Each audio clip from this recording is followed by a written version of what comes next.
नमस्ते गाइस, कैसे हो आप लोग। आई होप आप लोगों की पढ़ाई अच्छी चल रही है।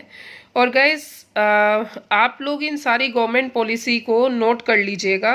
और साथ साथ पेपर के लिए इम्पोर्टेंट है मिनिस्ट्री, ऑब्जेक्टिव, बेनिफिट और क्या कब लॉन्च की गई। ठीक है।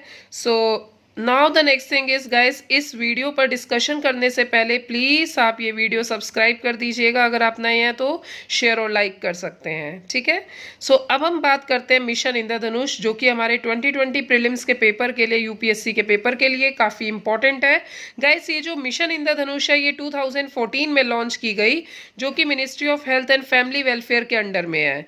इस पॉलिसी को बनाने का जो मेन ऑब्जेक्टिव है वो ये है कि जो भी बच्चे जिनको वैक्सीनेशन प्रोवाइड नहीं है उनको कवर करना 2020 तक। ठीक है। तो इसीलिए जो इसका मेन पर्पस रखा है वो रखा है universal immunisation programme to achieve full immunisation coverage by 2020। 2020 तक सबको टीकाकरण प्रोवाइड करना।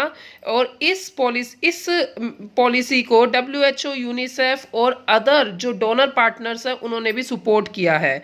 तो गाइस, एम आपको पता है कि उन बच्चों को कवर करना जिनको टीका नहीं लगा है या पार्शियल वैक्सीनेशन है दिया गया है, तो उन बच्चों को कवर करने के लिए 2020 तक इसका ऑब्जेक्टिव बनाया गया है। और इसमें डिसीज कौन कौन सी फॉलोअप की गई हैं गाइस, इन डिसीज को आप ध्यान रख लीजिएगा क्योंकि यहाँ से यूपीएससी क्वेश्चन पूछ चुका है और ये इंपॉर्टेंट भी है। ठीक है। यूपीएससी के पेपर में तो खैर क्वेश्चन ऐसे आया था कि मिशन इंद्रधनुष क्या है, ये प्रीलिम्स के पेपर में पूछा था।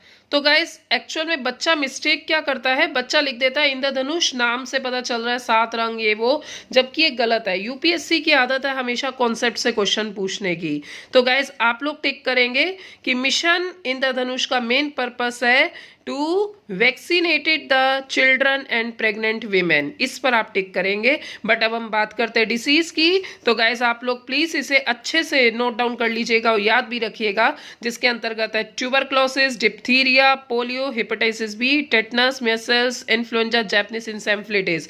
जैपनीज इंसेफ्लिटिस को भी कुछ कुछ एरिया में कवर किया गया है। और इस मिशन इंद्रधनुष को बनाने की जो मेन पॉलिसी, जो मेन स्ट्रैटेजी है वो 4 पिलर्स है। एक तो इसे कैंपेन का मतलब है कि बार बार इसे मतलब अवेयरनेस के द्वारा इसे मिशन इंद्रधनुष को सक्सेस करना। सोशल मोबिलाइजेशन एफर्ट, इसके लिए जो वॉलंटियर्स हैं या फिर जो फॉर एग्जांपल के लिए डिस्पेंसरीज वगैरह हैं वो मोबिलाइजेशन के थ्रू टीकाकरण के लिए अवेयरनेस कर सकती हैं। अकाउंटेबिलिटी फ्रेमवर्क की गई हॉस्पिटल्स, डिस्पेंसरी और जो बॉटम सेक्शन है, कैपेसिटी बिल्डिंग करना हेल्थ केयर वर्कर्स का। Now the next thing is जो हमारे प्रीलिम्स 2020 के लिए इंपॉर्टेंट है, क्योंकि पहले तो मिशन इंद्रधनुष की बात करें तो गाइस ये ऑलरेडी प्रीलिम्स के पेपर में आ चुका है और ये प्रीलिम्स के पेपर में आ सकता है, क्योंकि इस ये जो पॉलिसी है ये एक तरह से एक्सटेंडेड वर्जन है मिशन इंद्रधनुष का। इंटेंसिफाइड मिशन इंद्रधनुष, IMI भी बोलते हैं, 2.0 2020 जनवरी फरवरी में इसे लागू किया गया।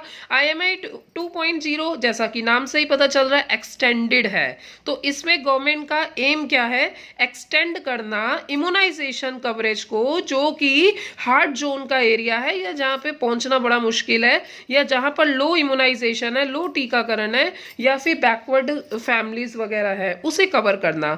दूसरा, IMI 2.0 के अंतर्गत जो 2 साल से 2 साल के अंडर के, मतलब 2 साल या 2 साल से कम के बच्चे हैं और प्रेग्नेंट वीमेन है, इसे लिया गया है।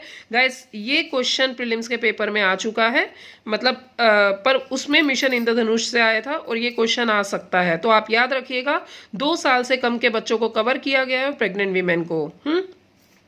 इसका टारगेट ये है गवर्नमेंट का कि कोई भी बच्चा सफर ना करे टीका ना लगने के कारण। ठीक है। इस प्रोग्राम को मॉनिटर किया गया है हाईएस्ट लेवल पर, जो कि कैबिनेट सेक्रेटरी के अंडर में है और अंडर द प्रगति। गाइस, इसे भी नोट कर लीजिएगा, कई बार पेपर में आ जाता है। प्रगति का फुल फॉर्म है proactive governance and timely implementation.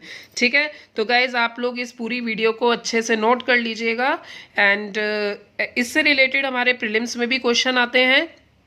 One day competition में भी आते हैं और मेंस में भी क्वेश्चन पूछ सकता है, क्योंकि गवर्नमेंट पॉलिसी तो एक तरह से किसी भी गवर्नमेंट एग्जाम, चाहे यूपीएससी प्रीलिम्स है, मेंस है, सीएपीएफ है, सीडीएस है, असिस्टेंट कमांडर है, या फिर एसएससी है, कोई सा भी एग्जाम हो, सबके लिए गवर्नमेंट पॉलिसी सबसे ज़्यादा इंपॉर्टेंट है।